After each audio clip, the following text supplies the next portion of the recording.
Welcome back to the Fandom Zone podcast. I'm one of your co-hosts, Charles Skaggs, back in the Fandom Zone, ready to talk more WandaVision with two of my bestest buds, two of my favorite people, Jesse Jackson and DJ Nick. How you doing, guys? Good. Very good. I'm doing wonderful too. Wow. What another fantastic episode. I'm so glad we're right for once. It's amazing. What do you mean for once? We've been pretty good this season. We've been making calls left and right. I don't know. Maybe that's me. No, I do think I will get into this a little bit more. I think this is one of those where all the clues were there. Like, I don't think they were trying to be like, oh, this isn't Twin Peaks where we're going to screw your mind. This is be patient, follow along. All the clues are there if you pay attention. And so, which has not made it not incredibly entertaining. It has been. It's just been really fun. And you get that satisfaction of going, yes, I picked that up and I saw it. So, yeah, I'm excited to get back after a couple weeks. So are you insinuating that maybe the producers did that so that everybody would feel good about themselves, that they figured it out in advance? No, I think that I think part of the story is J. Michael Straczynski talked about that when Babylon 5, when he did that in the beginning movie. Yes, and he said there's two versions where one you don't know what's going on, but then the other thing is when you know something that the characters on screen don't, and that both can be very satisfying. So I think that is what they were doing, is if you did not have a lot of knowledge of the Marvel Universe, both in comics and film, maybe you would enjoy the ride. And then for those of us who do have that, you got that added satisfaction, like, I'm suspecting. But I think they did a great job of faking the Halloween episode where she acted all confused in the car. Yes. And we'll get to that later, but I think that was a great feint. Yes. We'd actually, I believe we'd actually possibly speculated on that one, Charles, when we said that Agnes might have been, kind of playing dumb in that particular situation. Yes. And it's true. I mean, to also carry off Jesse's point, they have kind of been telling you throughout the season that it was, spoilers, Agatha all along, because of all the witch references we've had throughout the show. Right. Yeah. Like especially her wearing a witch's costume during the Halloween episode. So we'll talk more, obviously, about Agatha, because we got to talk about Agatha. Yeah. But in case you hadn't figured it out by now, we're talking here at episode 206, we're talking Breaking the Fourth Wall, the 7th episode of WandaVision, as we head into the final third of this season, or series, depending on how things work out, that aired on just a couple days ago, February 19th, 2021. And Jesse, I'm really glad you're back, because obviously you've been away for a couple weeks, because yours truly has been blowing up the schedule with little things. Like last week it was Valentine's Day, and that kind of screwed everything up because, well, you got to make preference for your wife, right? So absolutely. So you totally understood that one, and so we had to absolutely do reschedule on Saturday, but sadly you weren't able to join us, and so we're glad you're back. Sometimes real life gets into gets involved in our podcasting life, and we had to take it. So this is only going to be 9 episodes, correct? As far as we know, yes. Okay. Yeah, that's what I showed IMDb. So some people have been speculating, maybe they'll give us a bonus 10th episode, but okay. I don't know. I don't know if that's going to happen. We'll see. Yeah. Well, there have been speculations even on the season 2, but once again, just speculations. Yeah. Absolutely. I guess we'll have to wait and see how the Doctor Strange movie turns out before we find out everything, I'm guessing. So, Jesse, I know a lot of people have been worried about you. I want to talk about this a little bit. I mean, we don't have to dwell on it too much, but a lot of people have been concerned because you're in Texas and have been, needless to say, you weren't exactly able to be like Ted Cruz and fly off to Cancun, Mexico. See, you ruined my joke. I was going to say, no, Charles, I just flew to Cancun and it was easy. No, it's been luckily we did not lose when we had a few power blips or internet blips. it was not very bad. Chris didn't have power, and so he ended up coming to the house. Right. The biggest issue I had, and that's why you guys were nice enough on Next Stop Everywhere filling in for me, is, I run a call center. And so all my people, we were so proud, Charles, we sent everyone home on Friday. Like, okay, everyone from home, bring your equipment. No one will have to drive on the icy snow. And then we did not count on, blackouts and internet outage. And so, I've been kind of working long hours trying to keep everything going. But yes, everyone is safe. No one in my family or anyone at my work life lost anything but food. Okay. And then several people, did like, oh yeah, I had bought a bunch of groceries and now then the power was out for 2 days and so they're ruined. And because my company is great, they open the office to people because we share a building with a data center. So like there's all kinds of backups. So we had power, we had water, we had electricity, and we opened it to anyone in their family that, hey, you want to come sleep in the office to be warm? So we were a warm center. But yes, I got a lot of nice emails, a lot of nice tweets, and a lot of, hey, that's right, you're in Texas. Are you okay? Well, see, people care about you. We love you. They care. We want to make sure you're okay. And you do have water, hopefully. Yes. Because I know that's a big crisis right now. Now that the power's back on, because, that wasn't enough. Yeah. Now it's a water issue and some food issues going on. I'm not there. unique in this, but one of the guys I work with was talking about, those memes, hold my beer. He said, I do feel like everyone's like, oh, 2020, nothing could be worse than 2020, and 2021 goes, hold my beer, right? Right.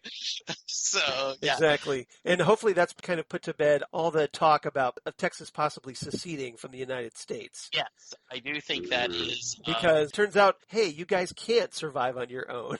Yeah. There is a political podcast that the three of us could have that we are not going to get into. No, we're not a political podcast. Yeah, but it is. There is a lot of people that should be embarrassed, but unfortunately, they have no shame, so they will. Yes. Well, hopefully, more people are at least aware of those people.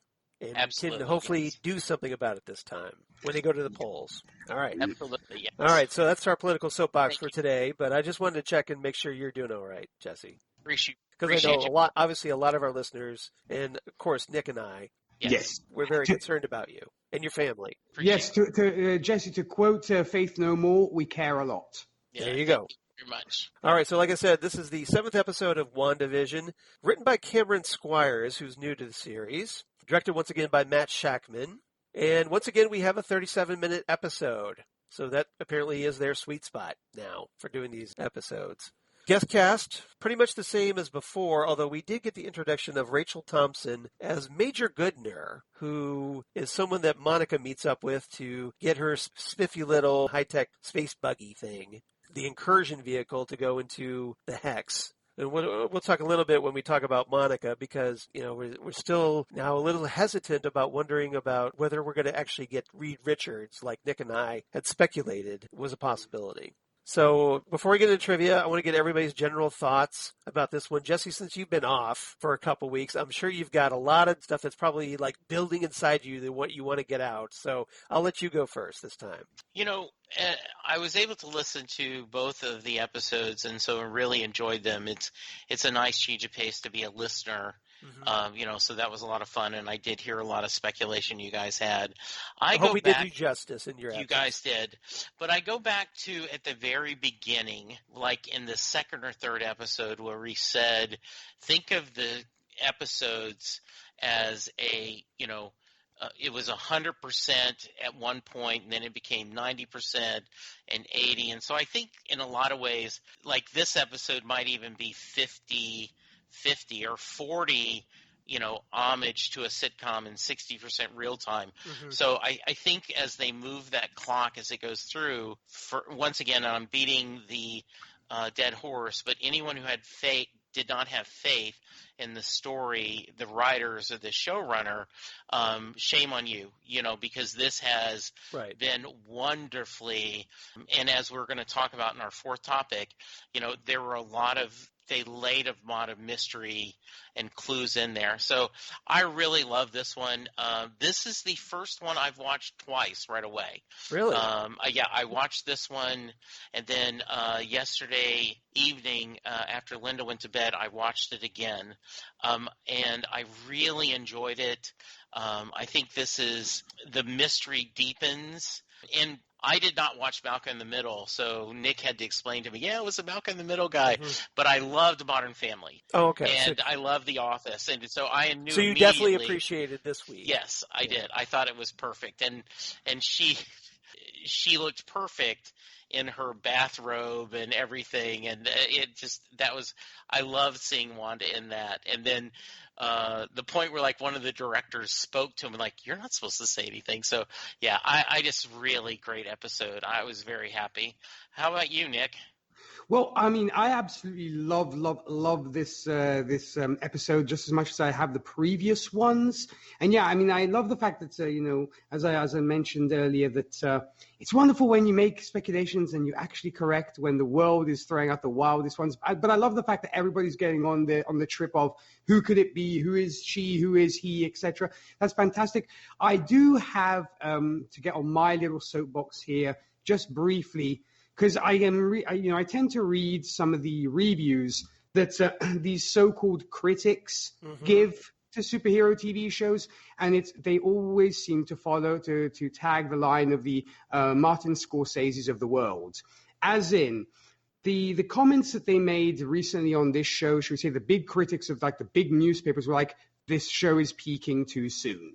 And I say, why do you say it? Why do you say that? Because in their mind now, there are no more secrets to reveal. All the big things are out, and they feel it's just, once again, another superhero TV show. And it makes my blood boil so much when I read this stuff, because it really feels like people are still not ready to consider superhero fare or superhero themed things part of a conversation of, that can stand with other big TV shows or big movies. And it just makes me so angry. I mean, I know I shouldn't take it to heart because I'm not writing this. I don't have money riding on this. But as a hardcore fan, it really upsets me to see these hoity-toity, uppity people really just poo-pooing this stuff, just saying, now they peaked too soon because now there's no more mystery. What do you mean there's no more mystery? There's tons more mystery. But other than that, I absolutely, personally, for critics of the world, I love this, and I think it's fantastic. I think there's still so much more to see. So sucks to you. That's what I'm going to say. Testify, Dick. Yeah, I want to jump in real quick, and I won't go off in too big of a tangent, but I think I could, and I know together the three of us could name an easy half dozen mysteries that we still need to figure out. Yeah, I mean, just without even giving a lot of thought to it. So I totally agree with you, Nick. There is, I think this has been, pacing is a story I care about. Pacing is something I care about. And from my just little perspective, I think they have done a wonderful job of pacing the series on where they've gone and what they're doing, even down to having the short episodes at the very beginning because it was very sitcom-ish. I think that was something they did deliberately, and I just loved it. Yeah, Nick, I want to echo your comments. I know that it's frustrating for me because, obviously I follow a lot of entertainment media online. And, for example, there's a writer, Darren Franich, for Entertainment Weekly, who can be very frustrating at times. That he's very critical about a lot of this stuff, and I think there is a bit of this Hollywood snobbishness when it comes to superhero TV projects. A lot of the entertainment critics, they feel that the stuff is just childish, it's superfluous, it's unnecessary. Why are we even having to cover this? And they resent it because they know it's successful. They know that it grabs attention and it grabs, it gets hits online. in there for their articles, and I think they kind of resent it. I think it's Yeah. it's not what they want to talk about, so therefore they're going to trash it whenever they get the opportunity. And Well, very well said, yeah. or at the very least they're going to downplay it so it's not taken as seriously. I think so too. Because they want to destroy it. They don't want it. It's not what they want. They want to talk about musicals. They want to talk about just very depressing personal dramas.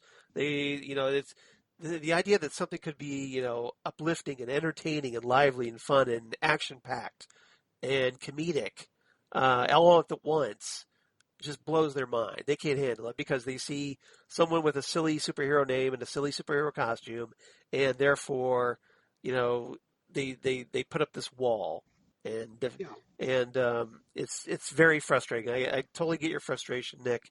I'm right there with you, but all we can do is hope that over time, as more shows like like when we were talking Watchmen, Jesse, here on the Fandom Zone, that or this one that.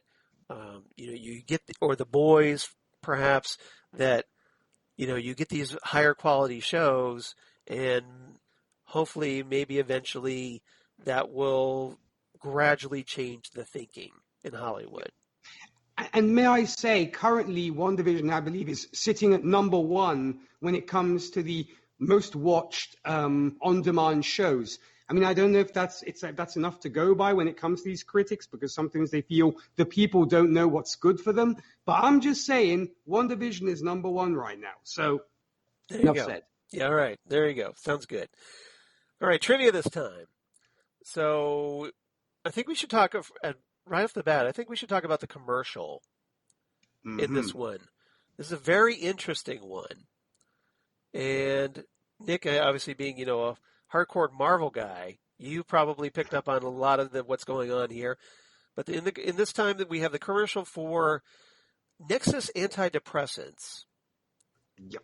And this appears to be a very big reference to the Marvel Comics concept of this nexus of all realities. Yep. Which, if you're not familiar with it, if you're like DC guy like Jesse, or you're just not familiar with it, what this is essentially the nexus of all realities is this interdimensional gateway that essentially ties all the various realities that exist together. So it's almost like it's like the gateway to the multiverse, if you will. Whatever can happen, and we know that this series, WandaVision, seems to be building up to the movie Doctor Strange in the Multiverse of Madness. So my guess, and Nick can probably see it, verify, maybe, hopefully, about what I'm talking about here, that essentially what they're doing is setting the scene for the multiverse by this reference, talking about, that it's going to be something that's going to be important later on for Wanda, this nexus of all realities. And wondering, just exactly what her part in that will be. What do you think, Nick? Well, totally. I mean, because obviously when I heard Nexus, I also went to the Nexus of All Realities, which is actually, I know we're probably not going to get in. We actually got a terrible movie with this character, which is actually guarded by the Man-Thing, which is a character that I love. Which has the worst name ever. Yes. I mean, it just is, what were those folks thinking when they decided to name this creature Man-Thing? And he's a fantastic character. And he's basically the Marvel version of Swamp Thing, if you will. Right. And I love that. Who's like the guardian of the Nexus of all realities. Correct, yeah, because the Nexus itself is in the Florida Everglades, where just like Swamp Thing, he lives in these kind of swampy areas. Right. So love that. And secondly, I was totally there with you, Charles. And secondly, the other thing was, in the comics, we actually know that Wanda is a Nexus herself, as she is also literally able to change reality and create new ones, which made me think of the miniseries Avengers Forever, where we get Immortus, whom our listeners might know better as Kang the Conqueror, who is very interested in the fact of Wanda being a Nexus herself and actually goes after her. And we do know that Kang will be the main villain in Ant-Man and the Wasp: Quantumania. So It might be somewhat of a tie to that because we will be getting Kang later down the line, but also because he has a very strong tie to Reed Richards. That's why also obviously I went to Kang as well. Right. And he has also been a foe of Doctor Strange's as well. So I definitely think it's about Doctor Strange too, because it said only your doctor will be able to tell you when to use this drug or what have you. So it's clearly an allusion to Doctor Strange. But I also end up, as I said, my head just also end up going to Immortus, i.e. Kang the Conqueror, too. Well, now I'm wondering, now that you mentioned it, I'm kind of wondering if maybe they're eventually going to build up to a new Avengers movie with Immortus as the bad guy. Could be. Because we know that Kang becomes Immortus, and we know that Immortus also has a connection here to Wanda in the comics. So maybe that's something down the road. This is, we're kind of, I know we're kind of putting the cart before the horse on this one. Sure. But I think it's just something to kind of keep an eye on, maybe. For if you're one of those people like Nick and I who really enjoy speculating about stuff. I believe you'd actually written about Kang on I did. Good Copy at one point, yes, Charles. Yes. Well, thank you for the free plug there. I appreciate that. Yes, I did. Yeah, when it was announced that the actor who was going to be playing Kang is going to be appearing in the third Ant-Man movie. Yep. All right, so like Jesse talked about, this episode pays homage to the late 2000s mockumentary sitcoms like Modern Family, with the opening sequence in this episode essentially in the style of, and I never watched this sitcom, Happy Endings, with the theme being very reminiscent of The Office, which I did watch. Yes. Yep. So I thought that was, very nice, and it would just, I just kind of laughed when I heard the theme, and I'm thinking, oh, they're totally ripping off The Office. That's great. I love it. So I thought that was fun. Now, if you're one of those people that wants a little background on Agatha Harkness, I have just so happen to have that background here for you. So in the comics, Agatha Harkness is an ancient sorcerer and one of the Salem witches who first appeared in Fantastic Four, Volume 1, number 94, in 1970. So that means she was created by Stan Lee and Jack Kirby back in the day. And she was introduced as a nanny for the baby Franklin Richards to kind of watch over him while the Fantastic Four was off doing cool Fantastic Four stuff. And she later ends up, she is openly a witch, and she ends up later mentoring the Scarlet Witch in how to use real magic as opposed to just her probability affecting hex powers, her mutant powers. And she also later revealed that Billy and Tommy were made from fragments of Mephisto, and later erased Wanda's memories of her children after they were absorbed back into Mephisto. So one of the questions I have is that going to happen here? Because I know a lot of us have been like, well, Mephisto's probably the one behind all this. And that's something I want to talk about when we talk about Agatha. But I'm kind of wondering, well, they seem to be going down this path. The question is, are they going to go all the way down this path? So, and interestingly, Agnes's son, who's another wielder of dark magic, is called Nicholas Scratch. Yep. And that is very similar to, Senor Scratchy, the rabbit, that we see Agnes with in WandaVision. So is Senor Scratchy actually her son, Nicholas Scratch? Or just named after him? Who knows? And, Old Scratch or Mr. Scratch is also a nickname or for the devil. For the devil in Middle English. So yes. So that also could imply Mephisto as well. Yeah. You're absolutely right. So it was very interesting when they were petting the rabbit. You're like, oh, that's not a good name,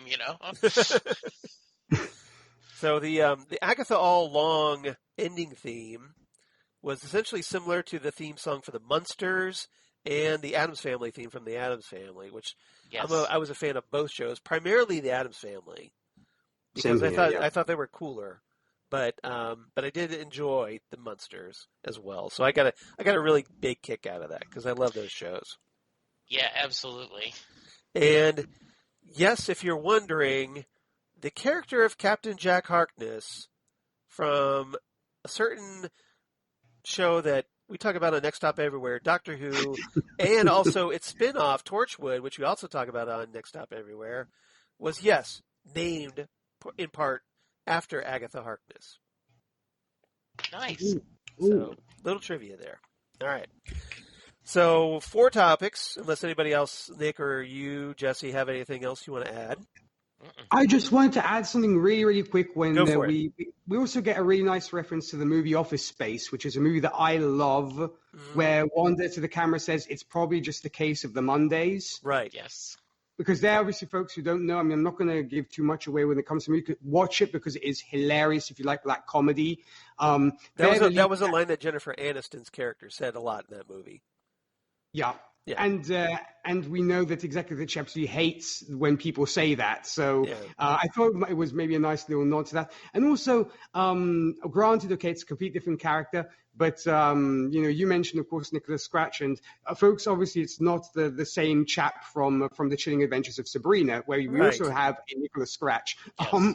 But it's curious that both comic book worlds actually do have a Nicholas Scratch. Just putting that out there. But yeah, that was fun. Yeah, it was I think it was a kind of a British term in reference to the devil. Old Scratch, and a lot of characters use Nick Scratch. Old Nick. Yeah, not to mention Old Nick. Yeah, exactly. Is the devil once again. Right.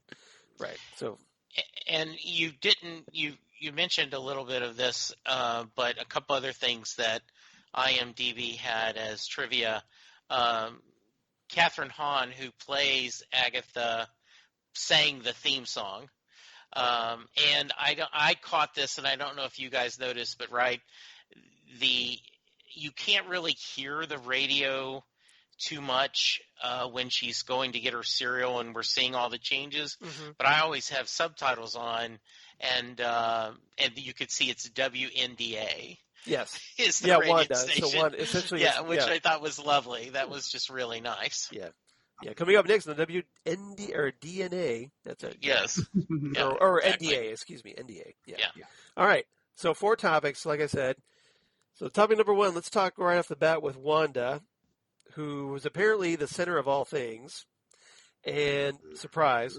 And let's also talk about Billy and Tommy, because as we open up this episode, this is after the Halloween episode, and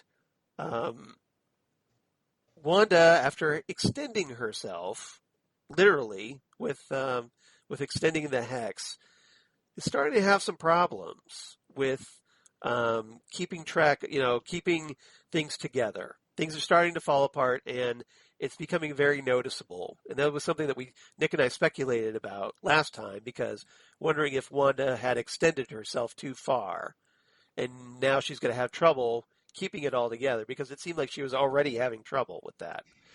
So I want to get your guys' thoughts on that, and also about Billy and Tommy, who also end up with Agnes over, because essentially Agnes swings by and kind of, gets the kids out of the house so that essentially Wanda can hopefully get her act together and give her a breather, because she's trying so hard to keep control of everything.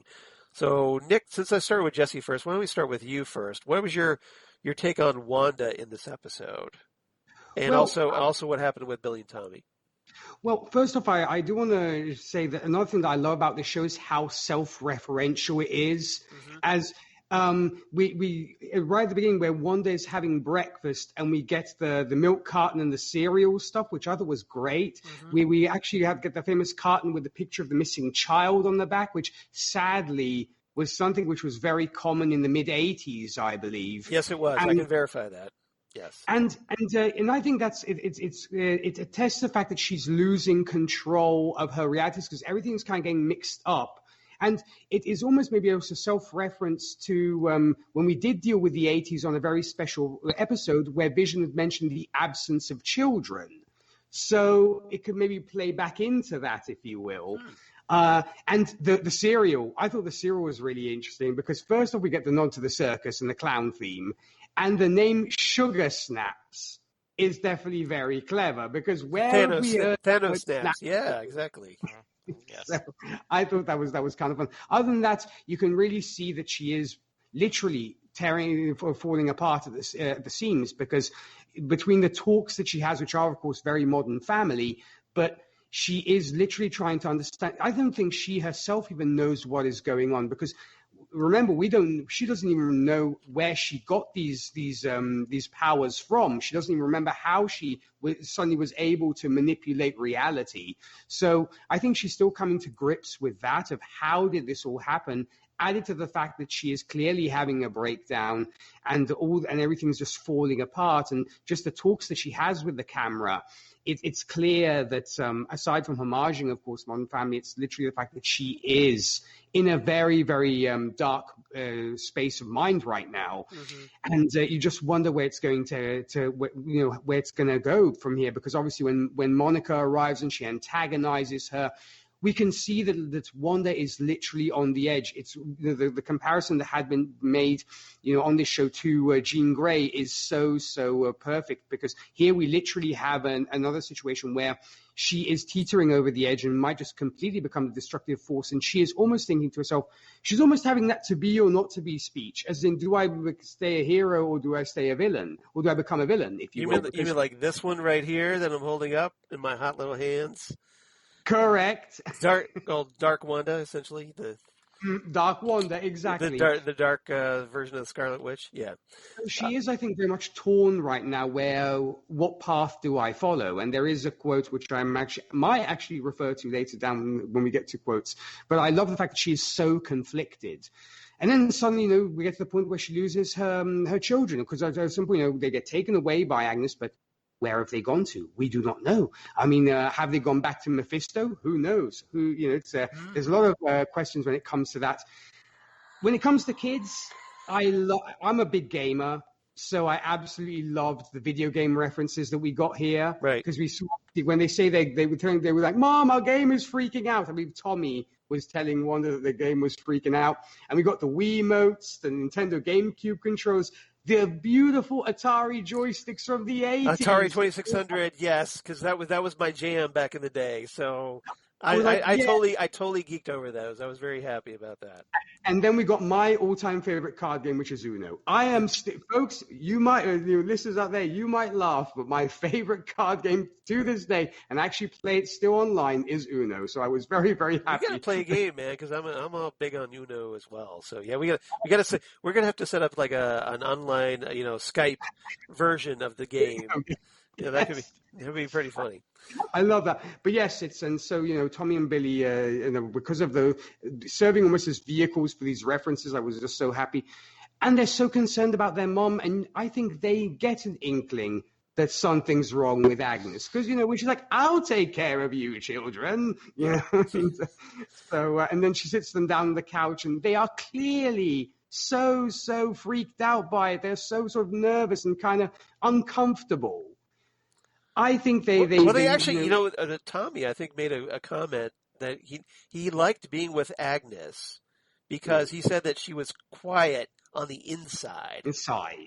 Because Tommy was earlier in the episode, whenever all the chaos is going on with the video games and whatnot, he's talking about how, like, his head hurts.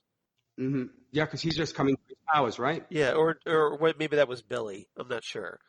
Probably Billy because he's kind of like Wanda in that regard. So it's probably Billy. But yeah, he was complaining about his head hurting. And so then when they go to Agnes, Agnes's house, they're like, oh, this is kind of nice because it's not insane over here. Oh, Mom is a little bit crazy right now. Yeah. Jesse, what did you think about this? Well, and I think that was another great, false red herring, right? That maybe the reason why Agnes is because she's under the mind control of everyone else, so her brain's kind of quiet, right? Versus like her mom and everyone else, maybe he's feeling. So I thought that was interesting. I agree with you guys. I loved all the different, watching it change, the different consoles and game controllers.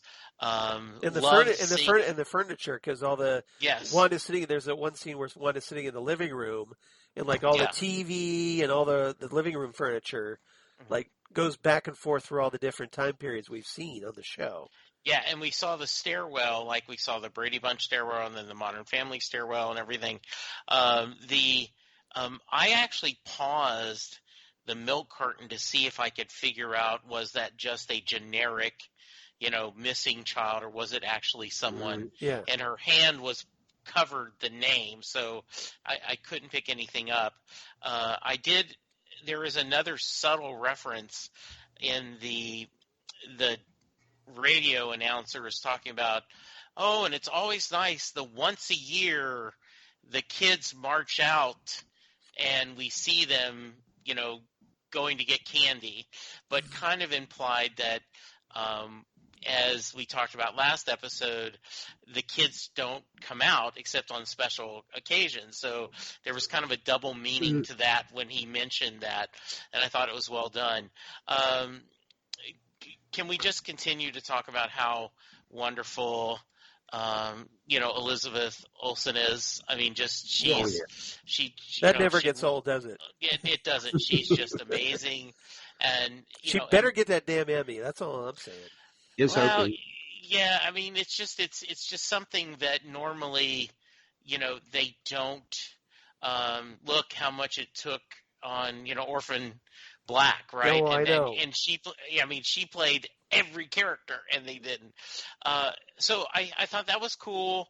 I did think that the boys going over there were a little interesting. And you're right. I think they were a little uncomfortable. And then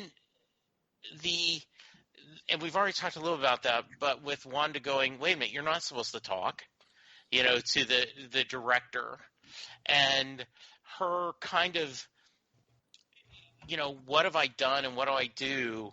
And it gives up the setup of how much of this is Wanda's doing and how much of this is Agatha's doing.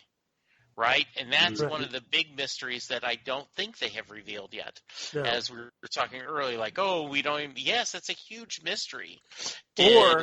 Or how much Agatha thinks she's doing when maybe it's somebody else. Yeah.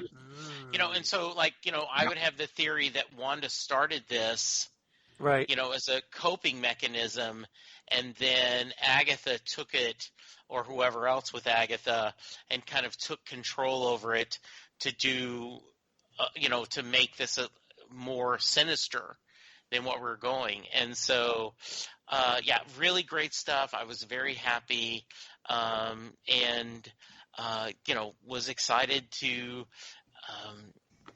with the big reveal that we'll talk about in a few segments. Yeah, we'll get there. Don't worry. We'll get there. I know we will. Yeah, I just but Elizabeth Olsen was she was amazing. Just once again, I'm just enthralled by how she's able to capture the period or the specific. I mean, obviously that shows her acting talent, that she's able to just completely depict, the sitcom era that she's supposed to represent. Yeah, Charles, if I could just for a minute, I meant to say that. She could very easily have been the great Julie Bowen. Yeah. That, was Claire on Modern Family, who I've loved since Ed, and she had that great parts in Lost. I mean, she is Boston a treasure. Legal. Yeah, exactly. And so she had that vibe. Yeah. A lot. And so, and you're just right. She has been a chameleon to, Great word. in Great this. word. Yes, absolutely. Yeah. All right. Anything else about this topic before we move on? Anybody wants to cover? All No, I right. mean, I just want to really sort of second Jesse when he says that Elizabeth Olsen is just doing a fabulous, fabulous job. And yes, if she doesn't get that Emmy, I think everybody's going to be out with pitchforks and what have you. Right, exactly. I mean, Elizabeth Olsen deserves all the Emmys, you guys. All Make of that them. happen. All the awards. Give it to her. All right. Topic number 2. Let's talk about Vision and Darcy, because obviously I know I wasn't the only one who was wondering what happened to Darcy at the end of last episode. And, they're wondering about the cliffhanger, and we get to find out what happened to Darcy, and we also get Vision because we were a little concerned about him as well, because remember, he tried to get out of the hex and had a very hard time doing so and got pulled back in, especially when Wanda increased the circumference of the hex and enveloped him. So, Jesse, I'll start with you on this one. So, what did you make of what Vision's going through it? Because he seems to be going through this little bit of, just this frustration with Wanda. Yeah. So, what would you make of all that? So, let's give as much love to Paul Bettany. Right. He deserves his share as well. Yeah. A Knight's Tale and, Beautiful Mind. And, he's really has been amazing in this. And then I just love Kat Dennings, and she has just shined in this, both as the escape artist and then when she becomes Darcy, right? And trying to explain, well, she killed me. Yes, she killed you, but you wanted her to, right? Like, right. She's catching him up. Like, okay, not quite as clever as. Yeah, she's essentially like the Vision, the walking Wikipedia for the Vision to kind of recap it, catch him back up to speed on his own life. It's like, yeah, she killed you, and then she, you died again, and then you were brought back somehow. Yeah, I mean, not quite as Michael Pena, which is one of my favorite parts of, Ant-Man's, when he's like, when he starts talking really fast and catching everyone up. Luis from Ant-Man is splendid. Yeah, he's one of my favorite characters in that. His summaries are fantastic. Yeah, he was. And I was like, someone tweeted, I want us to pay him to recap all the Marvel movies to get us up to Endgame. Yeah. That'd be so cool. He should have done the WandaVision recaps. This would have been hilarious. Oh, that would have been so fun. Yeah. That would have been cue the bongos and hear his voice. That'd be wonderful. Yeah, that would have been that's a missed opportunity as far as I'm concerned. Yes, absolutely. So I like the idea, and their little road trip together was greatness. Once she gets out of character and she's catching up what's going, I love seeing them interact together. I love that Vision thinks it's Wanda stopping him from getting there, but I don't think that is the case at all. I think it's Agatha, and because she doesn't want them together. Right. And I love when he breaks kind of character, as far as the sitcom, like he's sitting there kind of being all Phil Duffy and like, well, I just don't really think. And then all of a sudden, like, what am I sitting here doing this? And he pulls off his mic and goes all Vision. And, and Darcy's like, okay, I'll meet you there. Yeah, and he flies off. Yeah. Yeah. Just a really, really a fun sequence that kind of moves the story forward that, and I'm pulling for our heroes. Wanda is a hero. Vision is a hero. And I know she's in a bad place, but I don't think – and I'm kind of like – So you don't see Wanda as the villain right? here? No, I think Monica's like, this is a coping method. When Monica keeps saying, no, this is – trust me, she's not evil. She isn't something – this is something that's gone on. And I truly do think it is what became a coping mechanism was taken over by other less forces. pure people, other forces. Well said. Yes. Okay. All right. How about you, Nick? What did you make of Vision and Darcy in this story, in this episode? Well, To pick up on where Jesse left off, I was so glad that at a certain point Vision was like nuts to this and kind of just flew up, because I'm sure tons of fans would have been like, the guy can fly. What's he doing in a truck? That was me. That was me, totally. Same here, because I was like, the guy can fly. Why are you stuck in traffic? There's no reason for you to be stuck in traffic. Yes. So I'm sure the writers probably knew that eventually folks would be like, hello, the guy can fly, so this should not be an issue. But the exchanges between Darcy and Vision are wonderful. And it made me think of maybe the kind of conversations that I might be having with my niece, when I start introducing her to the MCU, when catching her up on everything. And it could even be, the geeky boyfriend introducing the girlfriend into these movies, or the geeky girlfriend doing it to the boyfriend kind of thing. It's like we're sitting down to watch WandaVision for the first time. It's like, okay, this is what happened. You have to get that he died and this happened, and this guy came around and time was changed and everything. You can't start with this one. No, I don't think you can. It's not a good jumping on point. No, it's not a good jumping on point. This is advanced level as far as I'm concerned. Yes, folks should kind of catch up on the MCU before you watch this. This is senior year material here, definitely. Yeah, exactly. You have to go back to Avengers High School first.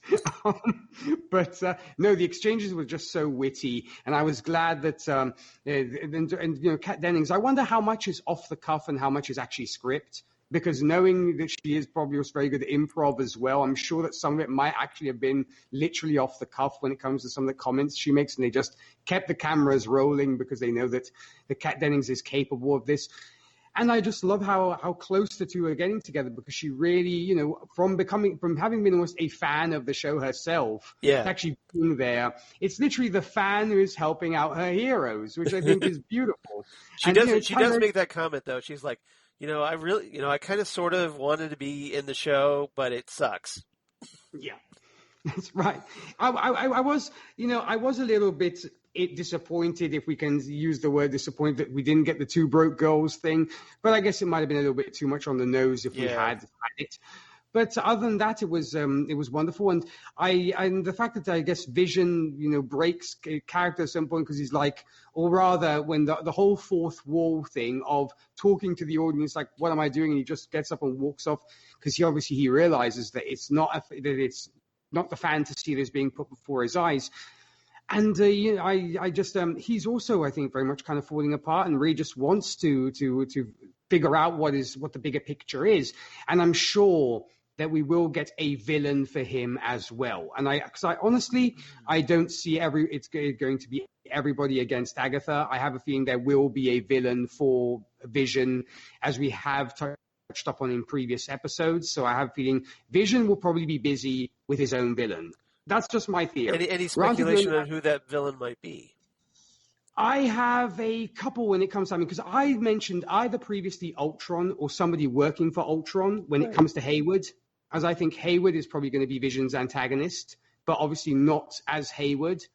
So it might actually be Ultron, or as I said, somebody working for Ultron, or we get to find out more about this whole Cataract project, because I actually went and read up on the whole thing of cataracts and what they are, because I knew sort of what they were, but I needed a better explanation. And obviously it's a whole thing that clouds your vision. Yes. So essentially it's something to affect vision in some way. Yeah. So that's a great point. That's a great point. That's why I think Vision will get his own villain, and so I think it's going to be mainly Wanda has to deal with Agatha, and Vision has his own problems. But yeah, the whole thing of the traffic stuff, hasn't that happened to all of us at least once in our lives, where we're trying to get somewhere, and you must never let the universe know that you're in a hurry, because if you do, everything will happen to slow you down. All the lights will be red. There's going to be, the old lady crossing the street who takes forever to cross the street. There's going to be a family of ducks crossing the road, with ducklings and whatnot. Yeah, that kind of thing. There actually is a saying out there, is like, never let the universe know you're in a hurry, apparently. No. Some days you just can't get rid of a bomb. Right. Yes, that's a great reference. That's a great point. So, yes, all in all, I really, really love this. And Charles, what were your thoughts on these? Well, I'm going to follow up on something that you mentioned, because we were talking about Hayward.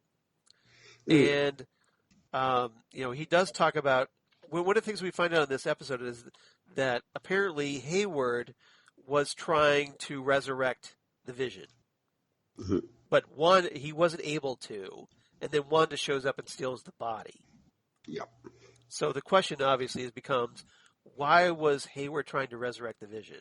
As a weapon, perhaps? Or you bring up the Cataract Project that presumably, like you said, cataract is something that clouds vision. So it's essentially the opposite of vision. So do you think maybe he's trying to create, for lack of a better term, a bizarro version of vision? Which I wonder, it made me always thought, could we possibly be getting the super adaptoid? Ooh, that's a good speculation. Because it might be another, yet another. Yeah. They haven't introduced that robot. character yet in the MCU. Yeah, and I think it would be a great idea, because you're dealing already with a synthezoid. Why not bring in the super adaptoid? That's a great. And obviously we have no idea that that's going to happen, but it's a fun idea. Yeah. Well, and also for folks who don't know about the super adaptoid, he is basically a robot or synthezoid himself. Android. Yeah. Android, yeah, because one wants to be correct with the terms when it comes to robots, androids, and what have you. Who basically can don't be robophobic, my man.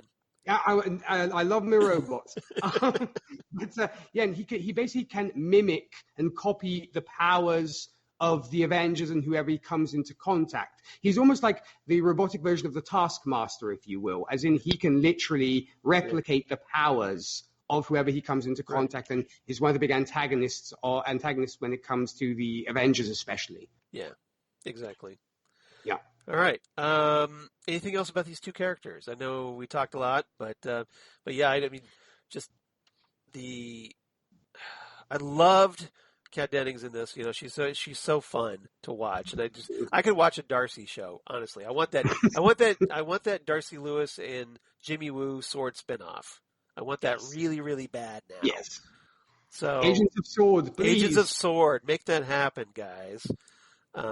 This needs to be a thing, because we can't just, now that you've finally figured out what to do with Darcy, you can't just let it drop now. So, all right. Topic number 3. Let's move on. Let's talk about Monica, since we've already started talking about her a little bit, and Jimmy Woo. As Monica and Jimmy Woo, they finally meet up with Monica's contact. Now, the question is this the contact that she was texting on the phone, or was this somebody else? This is because the vibe I got that because we talked about that there was an aerospace engineer. Yep. That she knew, but the person she meets up with is this Major Goodner, who I get the presumption that is just a soldier. And isn't an aerospace engineer, but presumably is delivering equipment from that aerospace engineer. So I wanted to talk a little bit about that. And obviously we have to talk about Monica finally getting her powers, because in the process of trying to use this incursion vehicle to get inside the Hex, it doesn't go quite as planned. And as a result, Monica says, screw this. I'm going in without it, knowing that it could potentially, change her somehow in the process because of what Darcy told her. So I want to get everybody's thoughts about that, and I want to get a little bit about Jimmy and his concern for Monica, which I thought was very touching in this episode. Is he's trying to essentially oversee what she's doing in this mission. So, Jesse, I'll start with you on this one. What did you think about Monica? So I love Randall Park's portrayal of Jimmy Woo. Yeah. And I don't know if anyone else, but there is now a rock sitcom. Yeah. Where in the future, like in 2032 or 2036, The Rock is running for president, and he's being interviewed by Randall Park. So, which is just, I was like, look, Jimmy Woo, he left the FBI, he's now on TV. And actually, the character he's playing makes a joke like, well, I used to be an actor. So yes, Well, Jimmy funny Woo, enough, he was also Asian guy on The Office. yes. Yeah. So yeah, he's just so good in this, and yes, he truly is a good guy. He is trying to keep everyone safe. He's trying to do the right things. Yeah, he's very concerned about when Monica's vehicle starts Yes. struggling with the hex Right. wall. Yeah. Now, I'm going to go that the writer's room tried to keep it as simple as possible. So I think they're going to leave it vague on who she reached out to get permission of the vehicle, so that later they could pull that out at either in a future movie, Fantastic Four movie, or something. I think they're going to, So you don't think we're going to find out who it is? No, I think I'm going back to maybe it'll be like a post-credit scene in the final episode. Maybe that could be a thing, or just to keep it future. I'm thinking of where Damon Lindelof said, we didn't want to overdo the Easter eggs in Watchmen. We wanted to have some and plenty, but not overdo it. And so I wonder if, because this is a series that they're trying to show a wide audience, will they just kind of limit, things like that? But I thought it was really well done. What's interesting, well, is this meet your specs? I'm like, well, what kind of specs did you have? And you couldn't have designed this quickly. So I guess the idea, hey, I need something big, I need something strong, I need blah, blah, blah, blah. Reed Richards could do it, I'm sure. Yes, he could. Yes, he could. Just he can slap that stuff together faster than anybody. Just read a Fantastic Four comic. Because you guys had expressed, because you have read the comics and knew the character Monica Rambeau, so I was suspecting when she went in this, another time that this would happen, and I thought they paid that off right away, right? Like they immediately, her eyes are glowing, and then a great special effect of she's seeing things. She is seeing power. Yeah. That she is being able to read. She's energy. seeing the full spectrum of everything that's going on. Yes. And so I thought that was really nice. And I like that, one of the things that frustrated me, and this is a common thing in TV shows, is if the character would just listen to a different character, we'd be in a lot better shape. Right. But Agnes stepped in and didn't let her, which kind of helps sell the deal when later we get the reveal that she is more than she appeared. So really excited about Monica. The underneath of her spacesuit kind of looked superhero-ish, like a little costumey-ish, so it was good to see. It kind of resembled her Spectrum costume. Yeah, exactly. Yeah, and which I'm sure was deliberate. Yeah, right. That black and white motif. Yeah. One of those things that like, okay, this we can do. This will be fun. So I absolutely believe that we will see Miss Parris in future, movies and shows, whatever they do. I think she will definitely be a big player in this new version of the Marvel Universe. Well, we know we were going to see her in Captain Marvel 2. She's already scheduled for that. Yeah. And from recent reports, apparently that's where we're going to find out what her deal is with Carol Danvers. Okay. Captain Marvel. So that's where they're going to probably address that. Yeah. So, but yeah, now that she's got her powers, I can't wait because it'll be a nice Marvel's own Marvel family with Captain Marvel, Spectrum, and presumably Miss Marvel. That's what we'll find out, who's going to be introduced in her own TV show later this year. All right. Nick, how about you? What did you make of Monica and Jimmy? Well, I am right there with Jesse. I love Jimmy Woo. I mean, I love both the character he plays, Jimmy Woo, and of course Randall Park. he's just so fantastic, and also because he gets to really, really shine. You know, I had actually mentioned the fact that in previous episodes about almost the revenge of the sidekicks from the very big various movies, right. And here he really, I think, gets to shine and shows really his chops. I mean, we saw that he could throw a punch in the previous episode.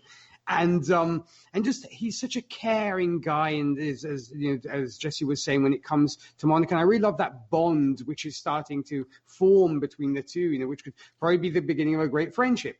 And so I think it's super, super great. I mean, granted, we didn't get as much of him as we have in the in previous episodes, but I guess here they really want to shine the spotlight on Monica, and of course this prelude to a showdown, or possibly showdown, between her and Wanda.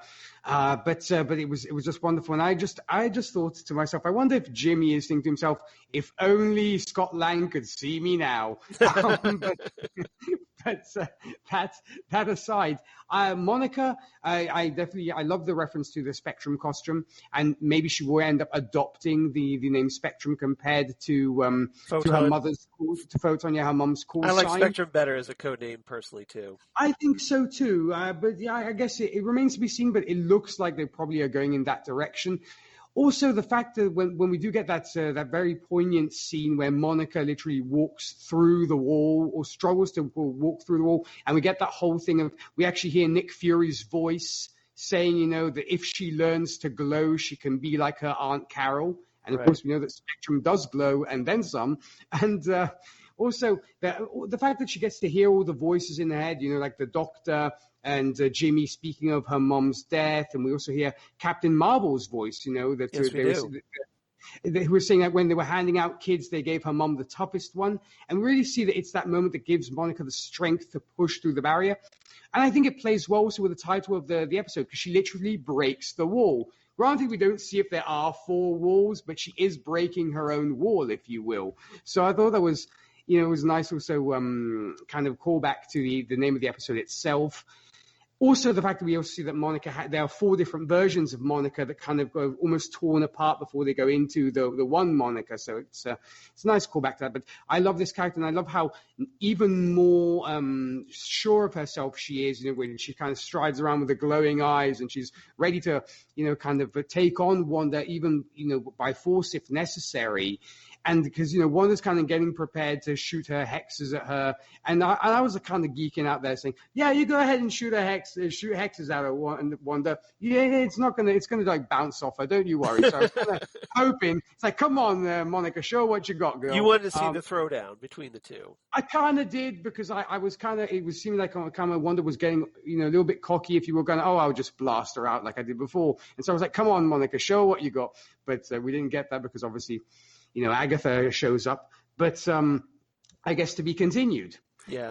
Teyonah Parris has just been so good in this. And this episode is essentially like her big superhero moment so far. And she really stepped up to the plate as far as I'm concerned. Did a great job. And it definitely makes me look really forward to Captain Marvel 2 now, knowing that she's going to be in it. Oh, you and me both. It's with powers.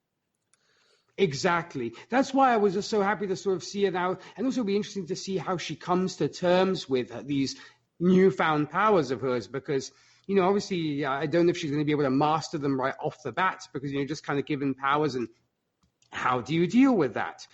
How do you come to terms with it? Now you are possibly a superpowered being. But yeah, just fantastic, fantastic stuff. Yeah. It's going to be very interesting to see where she goes from here. And yes. I'm really looking forward to it. All right. Anything else about these two? All right. 4th, go ahead, Nick. No, the other thing I just wanted to say was we also now wonder what's going to happen to her coming into the next episode, seeing as she was confronted by Quicksilver and was, I assume, knocked out or kidnapped. Yeah, that was a big cliffhanger. If you, for whatever reason, didn't get to see that, there was a post-credit scene where Monica is kind of checking out this, kind of storm door to the basement. Yeah. And it's open, and she's kind of like peeking around, trying to see what's going on in Agnes's house. And all of a sudden, well, hey, Pietro's there, saying, "Snooper's got a snoop." And you're like, oh, what happened? What happened to Monica? Dun, dun, dun. So we'll find out. To be continued. All right, topic number 4. I want to call this, It Was Agatha All Along. So here we get the big reveal that we all suspected that Kathryn Hahn's Agnes was in fact Agatha Harkness. And the question now is, I think, is Agatha the villain of this series, or is she someone being also manipulated here by someone else, someone more powerful, like, hey, a Mephisto or someone else? That's the kind of thing I'm wondering here. So, Nick, I'll start with you on this. What did you make of the big reveal about Kathryn Hahn, where she comes clean at the very end of the episode and says, it was all me, and I even killed Sparky too. Which is actually a nice callback to a character that she played on Parks and Rec. Yeah. Because her character actually accuses Leslie Knope it was one of the big characters in Parks and Rec, of being a dog murderer. So I thought that was actually fun that they threw that in. And also, of course, this episode does, I think, reference Parks and Rec somewhat too. I also kind of got a Wizard of Oz. I'm sorry to interrupt that. I also got a Wizard of Oz, and I'll get you and your little dog too. Exactly. Very much so. Yes, I agree.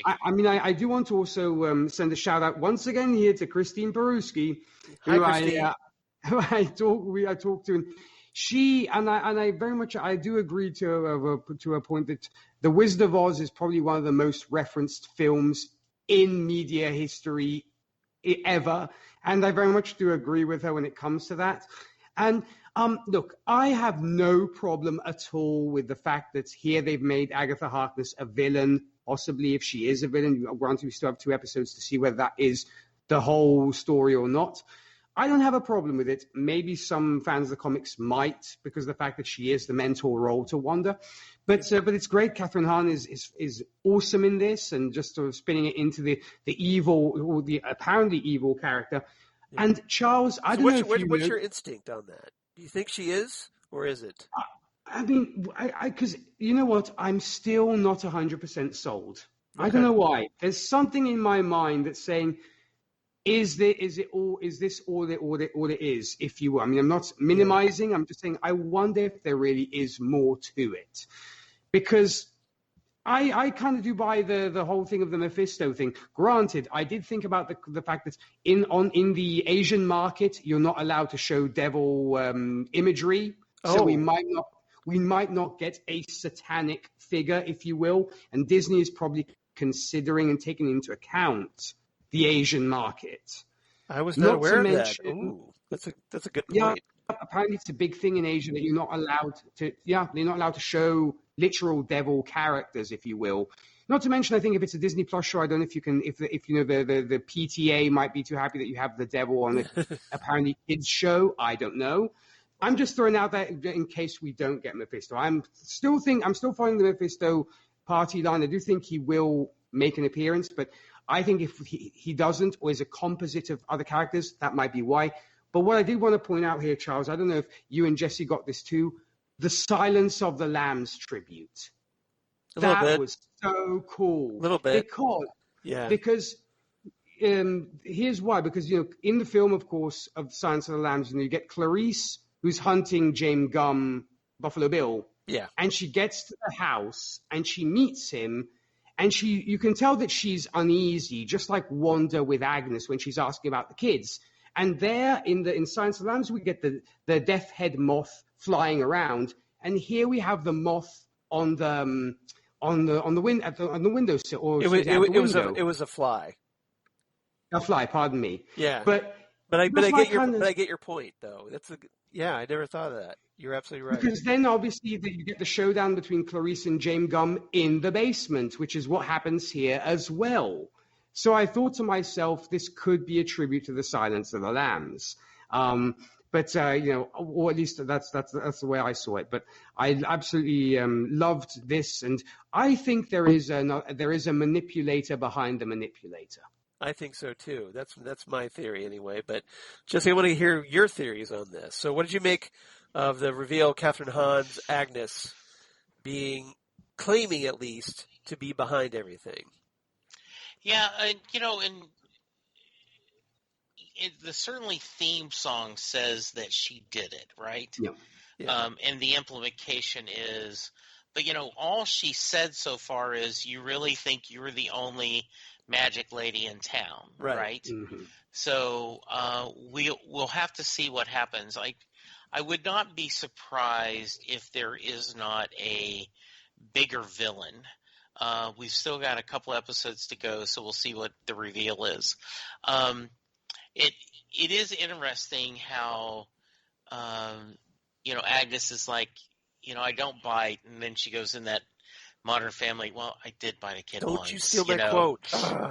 Oh, and then the whole and then the other great line about cutting the bangs, right? So she was really interesting. And the scene, in fact, I watched the little Munster type credits a couple of times because how delicious it was to kind of see, the rest of the story, so to speak, right? Like what we were seeing behind the scenes. And because you get to find out that you see Agatha as the interviewer. Yes. Behind the camera, that was the one that was posing the question to Wanda about do you think this is maybe what you deserve? Which made me kind of wonder, is Agatha essentially acting like a counselor to Wanda, trying to get her through these 5 stages of grief here that she's going through? Because the only thing that really, that Agnes really claims to have done is, well, I brought Pietro to your doorstep and I killed Sparky, which if Sparky never existed, so what? Right. So she may be being cruel to be kind. Is that what you're trying to say? Well, I think what I think she might be trying to do is trying to get, because we talked about that, maybe it was Mephisto trying to get Wanda to do things, but what if it was Agatha trying to get Wanda to face the reality of her situation? Which would play into the commercial as well. Right. So that's my speculation here. And then, but maybe Mephisto got a hold of it and is also, got his little hands trying to manipulate Agatha's manipulations, like you were talking about. Because for one thing, I noticed that in this, that when the big reveal comes out about Agatha, and you see other characters that were noticing what was going on. Like you cut to the mailman, like we've talked about the mailman before. We see Dottie again.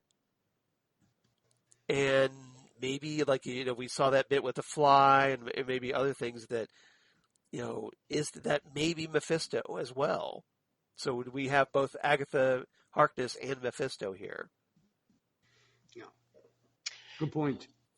So first off, I want to give a shout out to Nick. Yeah. Giving the Nick Lowe shout out of Cruel to Be Kind. Right. Right? In the right measure. Yes. Yes. Very nicely done, Nick. Thank you. Well, I would love the reveal of that this is all, that there truly isn't necessarily a villain, but this is all that Agatha got into this because to try to cure Wanda. Right. So you kind of go along with what I was saying. I think that is a great, if that happens, it's a great twist. Right. That this is kind of therapy for Wanda. Yeah, this is kind of a, immersion or an intervention, if you will, almost. Yes, exactly, right. That could be very, very interesting. Now, and sometimes, right, you looking at the scenes, it appears that you have evil intent, but that's because you haven't seen it all play out yet. So I like that a lot. I think that is a really solid theory. Very well said. I mean, Charles, I love that. It almost makes me now. It makes me kind of sad that because it made me think of Wonder Woman in the first Wonder Woman, where we actually did get Ares, and I was hoping that Ares would just be a metaphor for war, as in it just being the war. But of course, it being a superhero film, you had to have literally Ares, because I mean, it's just a brief little rant I wanted to go on, because it kind of made me think of that when you said this, because this being a superhero show, I have a feeling they'll have to give a face to the evil because of it, the fact that being a superhero show. Had it not been a superhero show, this could have been the way they were going straight on, and it would be a very brave choice if that were what they were doing. I'd be really happy with it. But my thought is it's going to be kind of like the Wonder Woman route, where you're thinking that war is just Ares is a metaphor and is just sort of an image that Wonder Woman gives to war and a face that she wants to give. And that's why, but I think we're probably going to get a face it, but I love that theory. I actually want to ask you guys a question that I was thinking about is, what did you guys make of the magic tome that we saw? I was just going to bring that up because as far I'm sorry. So, no, I'm glad you did. So, based off of my own comic knowledge, I have to guess that because they made a big deal of showcasing that, was that I think that is the Darkhold. You think so then? Which is one of this, like there's, if you read Doctor Strange comics, because this the Darkhold is featured in a lot of Doctor Strange comics, because essentially it's like this big magic MacGuffin that gets used a lot to fight various demons and supernatural beings and what have you. So the question is, all right, so if Agatha has the Darkhold, maybe she used the Darkhold to create this, for lack of a better word, essentially like a magical holodeck for Wanda to process her 5 stages of grief. Because now it appears she's moved on. She's gone through depression. She's gone through bargaining and whatnot. And now it seems like she's at the anger stage. Yeah. Before she hits acceptance.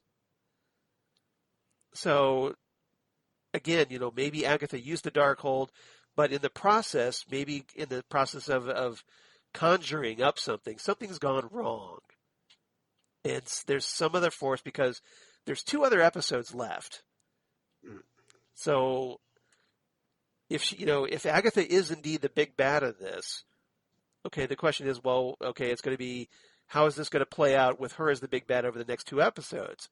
Or is it just like, okay, you think Agatha is the big bad when, in fact, at the end of episode 8, the real villain will be revealed?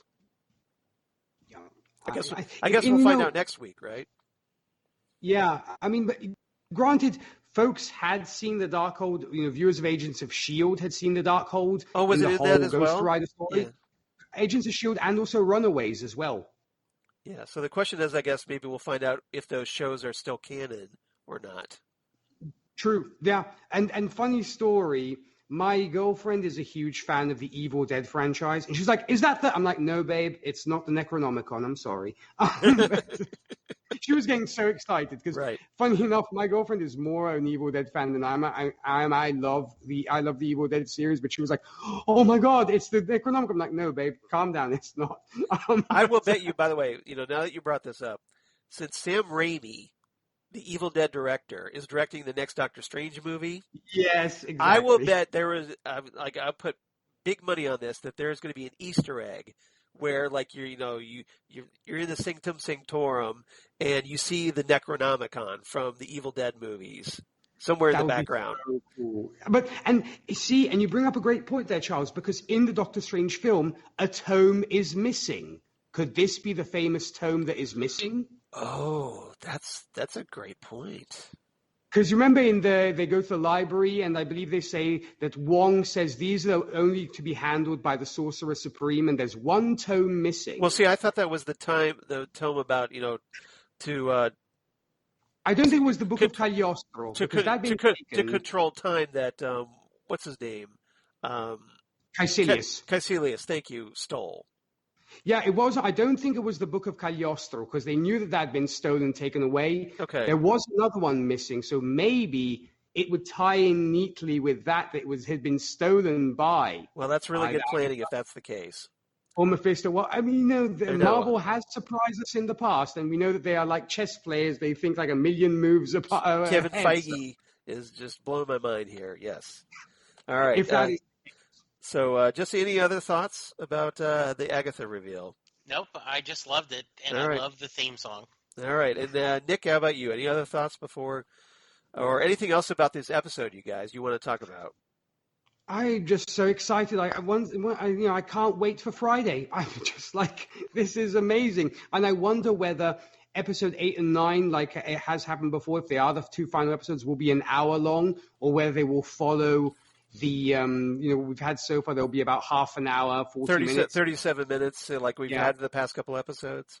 But it would be kind of cool if you've got like two mini movies like we have had in other TV shows where, you almost get to a two-parter for the finale where it's like 2 hours, an hour and an hour.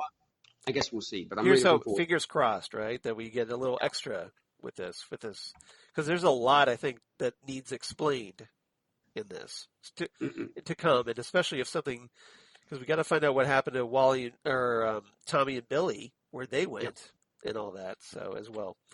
All right, I don't have anything else as well. So favorite quotes.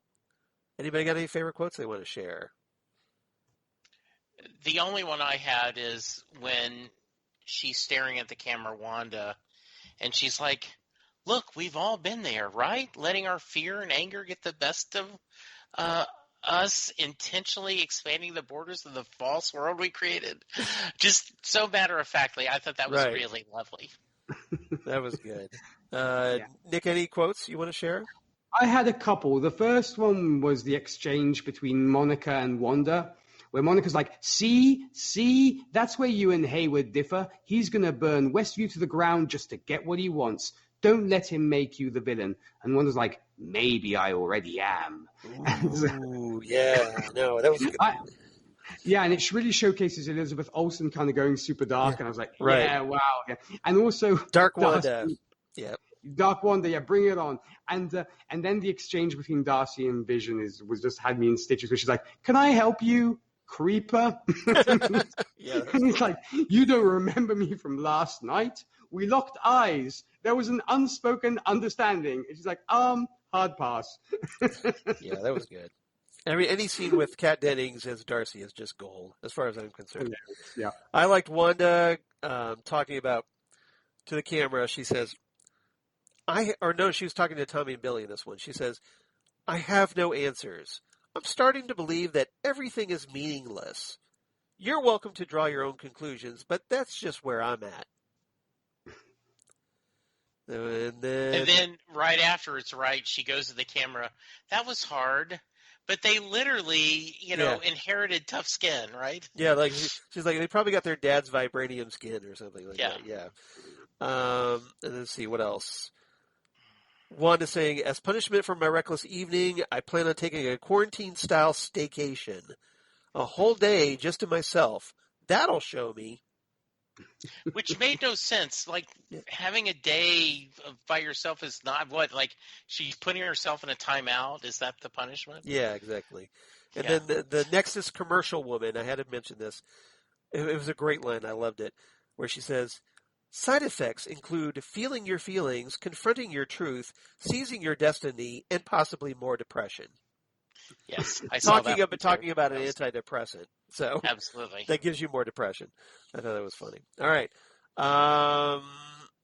What's everybody's ratings? So, Jesse, since you've been off, I'll let you go first. What's your rating, sir? Well, I'm giving it 9 out of 10 Uno cards. I just loved this. Stole mine.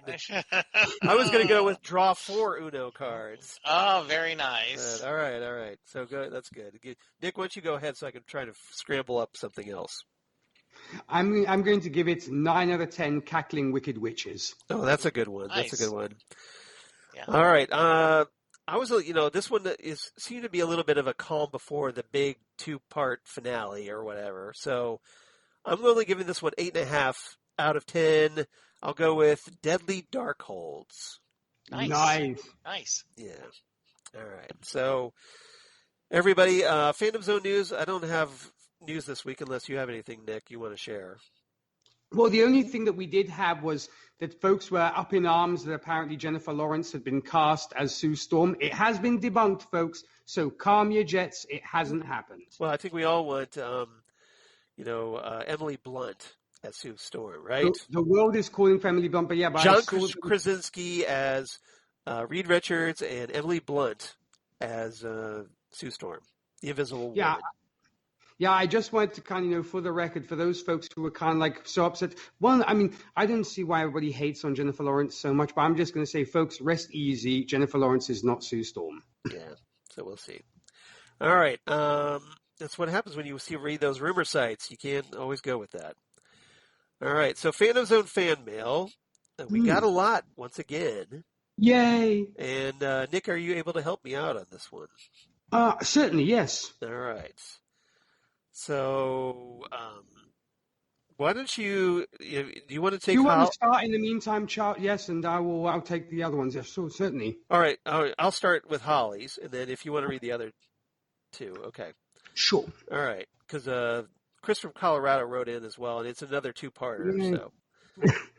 So, all right. So first, Holly Mack writes in. I love that she writes in. She's like, her title of her heading is like, "Do not open" in big all caps until you've seen episode 7 of WandaVision. Mm-hmm. Trying to prevent me from the spoilage. I appreciate that. So Holly writes in, "Hey Charles, Jesse, and Nick. Man, what an episode. I like the almost Modern Family-like feel with Wanda giving commentary about what's going on. Loving the interactions between Darcy and Vision. I'm thinking Agnes is realizing there's more stuff going on when one of the twins mentions that Agnes is quiet on the inside." That's probably Billy, I think. "Is Wanda losing control of her powers, or is there someone pulling the strings?" Probably a little bit of column A, a little bit of column B, I'm guessing. "Just the way things were phasing in and out with the prior decades really makes me wonder. Really don't want Wanda to be the big bad behind this, but if she is, I can most certainly understand why. Agnes's true identity is finally revealed as Agatha Harkness. That mid-credit scene, wow, I wonder what's downstairs in the basement. I'm sure our questions will be answered, hopefully in the couple of remaining episodes. I'll wrap it up here, Holly from Wisconsin." Thank you, Holly. Always great to hear from you.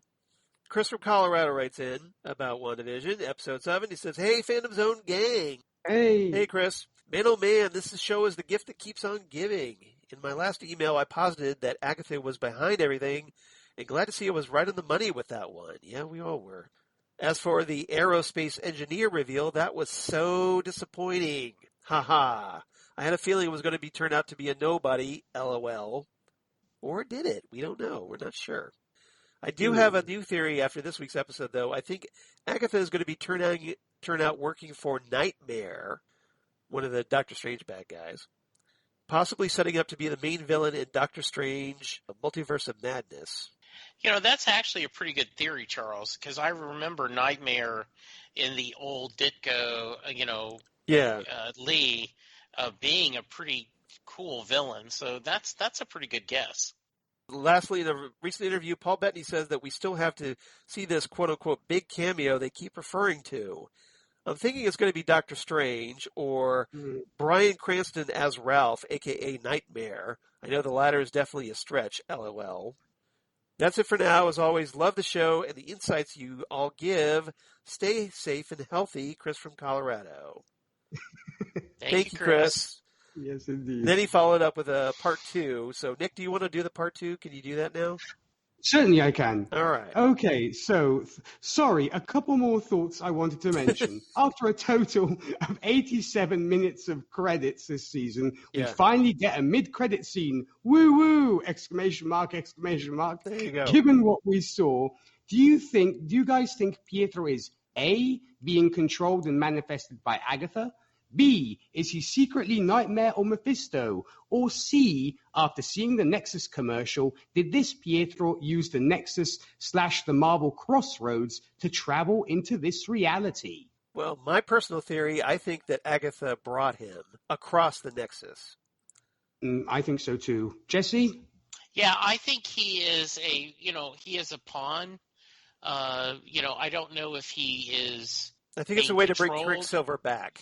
Yeah, but I do think it was, you could tell. And then, one of the things we didn't talk about is the about face that Wanda had about her brother, right? He is not your uncle. Yeah. Do not trust anything that man said, which I thought was very interesting and a nice little twist.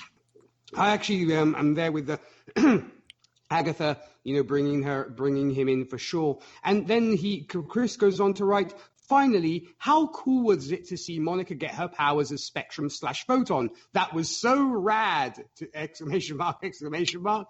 Do you guys think Monica is going to don the moniker Photon or Spectrum?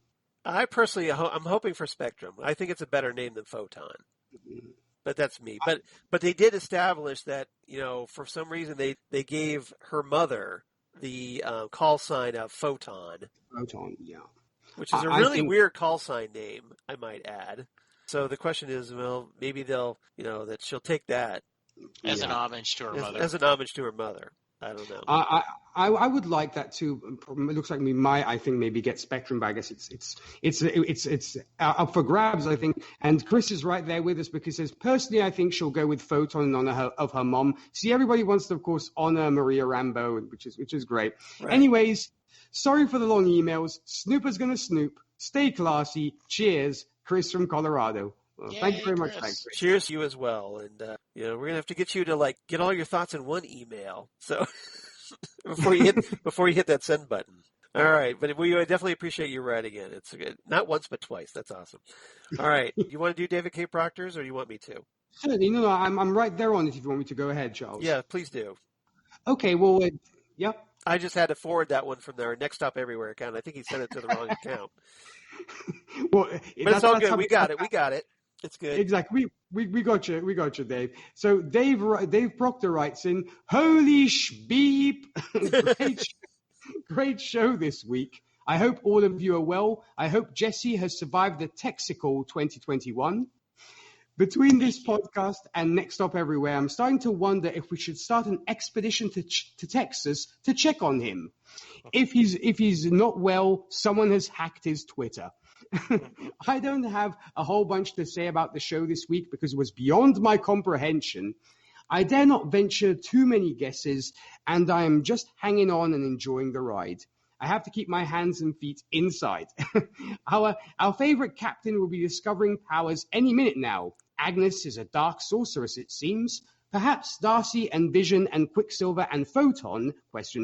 Will team up to defeat Agnes and free Wanda and find the kids. Maybe we need Doctor Strange instead of Reed Richards. Looking forward to your play-by-play. Stay well, stay warm, stay sane. Thank you, David K. Proctor. Thank you, Dave. Yay. Thank you, Dave. Yeah, we always appreciate hearing from you, Dave. And sorry, this one was a little, maybe, I guess, over your head, but that's okay. That's what we're here for. We try to boil it down and get it to at least a manageable level. I know it's a lot to take in, a lot of these episodes, because there's just so much Marvel stuff going on here. But we really appreciate it. And, yeah, I agree with you. I think we're probably going to see Doctor Strange. Now, I'm not sure if we're going to get Reed Richards, but hopefully maybe in, like I said, a post-credits Easter egg type thing that, you'll see an email from Reed Richards or something pop up on Monica's phone. Maybe. I don't know. That would be very cool. Everybody would go, Reed Richards, email. Hopefully we'll get at least one great Templehead guy. At least one of the two. Or like a hint of him, from the back. Because they haven't announced the casting yet, so we probably won't get to see him. But fingers crossed that we do, regardless. It's open. All right, so if you want to be like Holly, Chris, and Dave, and please do, we'd love to hear your theories. We'd love to hear what's going on. We definitely appreciate all your enthusiasm for our little podcast. So we can't do it without you guys. So we really appreciate you listening. So write to us, phantomzonecast@gmail.com. That's phantomzonecast@gmail.com. We'd love to hear from you. Otherwise, you reach out to us on Twitter, @phantomzonecast on Twitter. Facebook, of course, the Phantom Zone Podcast, or Instagram, @Phantom Zone Podcast. And Jesse, where can they reach you and hear all of your illustrious work now that you are back from the Texaco 2021. Well, since we are an hour and 45 minutes into a 37-minute show, yes. I am just going to say follow me on Twitter at JesseJacksonDFW. Yeah, all right. That's very succinct. All right. Nick, how about you? Well, I will though say, folks, please also check out Jesse's wonderful, wonderful show, Set Lusting Bruce. It's definitely worth your time for your Bruce Springsteen podcast. I'm just putting that out there for you, Jesse, because I think it definitely is worthy of note. Yeah, exactly. When it comes to myself, I do host a Whiskey and Cigarettes show. Of course, we play traditional country, today's country, everything else in between. For more information about that and where you can visit our website. That's whiskeyandcigarettesshow.com. If superhero movies are your speed, you can check us out on Happiness and Darkness, a superhero movie podcast, where, of course, we discuss every single superhero movie under the sun. And if you'd like, of course, to get in on the conversation, you can hit us up at happinessanddarknesshow@gmail.com and get to discuss your favorite superhero movie with us. And last but certainly not least, Gold Standard, the Oscars podcast, where with Zan Sprouse and Rachel Friend, we're discussing all the movies that won the Oscar for Best Picture, 1927's Wings to the present day. If you'd like to discuss your favorite Best Picture winner, hopefully soon we'll be getting the wonderful Jesse Jackson back on quite soon, hopefully in about a month or so, to discuss all about Eve. So definitely hoping he'll be able to make that for sure. If you want to join us, you can shoot us an email, goldstandoscars@gmail.com. We're on Facebook and the Twitter machine. And when it comes to you, Charles? Well, Nick, as for me, since I got the vibe that Jesse wants to kind of hurry things along, I'm going to say at Charles Skaggs on Twitter, at Charles Skaggs on Instagram, Facebook, of course, Charles Skaggs in Hilliard, Ohio, and my blog of geeky things. Damn good coffee. And hot. Damn Good Coffee and Hot, where I talk about all the stuff we talk about here on the Phantom Zone, and also my other podcasts for Southgate Media Group, including, well, hey, Next Stop Everywhere, the Doctor Who podcast, where right now Rachel Friend is joining us for the Trial of a Time Lord, and we're about ready to wrap that up this week, so hope everybody checks that out. Then Ghost with the Twin Peaks podcast, where Zan Sprouse and I, we talk all things Twin Peaks, David Lynch, and we're going to be discussing The Straight Story, the G-rated David Lynch film. Yes, it does exist, that he did, that neither Zan nor I have seen before. So it should be very interesting. Please check us out there. And then also Drunk Cinema, where we just finished talking Star Trek II, The Wrath of Khan. And Zan, needless to say, does get a little hammered once again in this one. So you got to check it out. We had a ball talking this one, and then coming up next, we're going to be discussing the 1964 James Bond film for our 7th episode, a.k.a. episode 007, Goldfinger. Nice. Goldfinger. So, so get your Shirley Bassey out, and we're going to have a ball with that. So thanks, everybody, for checking those out. And, guys, I had a ball talking with you. Jesse, I'm so glad you're back, and hope you had a good time. I'm glad to be back. I had a great time as always. Appreciate it. I'm enjoying the ride. Well, that's all. That's what we're here for. And we got 2 more episodes. Only 2 more episodes left, but they're going to be big, big ones if these past 7 are any indication. So come on back next time for the Phantom Zone, episode 207. As we discuss WandaVision, episode 8. And guys, any final thoughts before we sign off? I just want to say it's so great to have Mr. Double J in the house with us again. And it's just great always to have the 3 of us. And, yeah, just a joyride. Just loving this so much, and can't wait for next Sunday to roll around. So Thanks again, guys, for letting me play in this wonderful sandbox that is the Fandom Zone. I agree. I love visiting with my 2 superhero brothers and my podcasting brothers. This was a lot of fun. And, we've got 2 more episodes, a lot to cover, and I'm looking forward to it. All right. Well, I can't add any more to that. So, guys, come on back. Episode 207, WandaVision, episode 8, right here next time on the Phantom Zone podcast. Goodbye, everybody. Ciao. Bye.